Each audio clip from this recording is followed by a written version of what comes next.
Nabagok ang ulo matapos suntukin. Ito raw ang kinamatay ni Midship 3rd Class Cadet Jonash Bondok na natagpo ang walang buhay sa loob ng banyo ng isang barak sa Philippine Merchant Marine Academy sa San Narciso, Zambales. Nahaharap na sa kasong homicide ang kadete ng PMMA na nanuntok kay Bondok na naging dahilan upang mabagok at bawian ito ng buhay. Subalit ayon sa PMMA management, hindi hazing ang nangyari.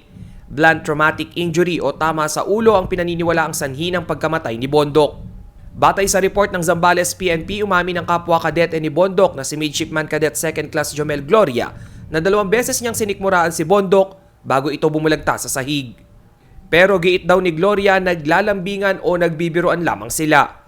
Base sa investigasyon, bago ang insidente ay isa pang 3rd Class Cadet ang sinuntok sa sikmura ng sospek. Humarap na sa inquest proceeding si Gloria at pinatalsik na rin siya sa naturang training school. Wala pa namang pahayag ang pamilya Bondok hinggil sa insidente. Matatanda ang July 6 ng umaga nang dinala sa ospital si Bondok matapos itong makitang walang malay sa loob ng banyo ng Alpha Company Barrack sa loob ng PMMA. Idineklarang dead on arrival si Bondok na tubong Butuan City.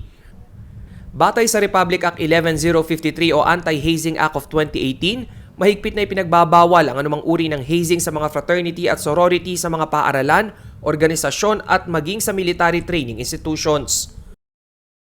Rainiel Pawid, CLTV News.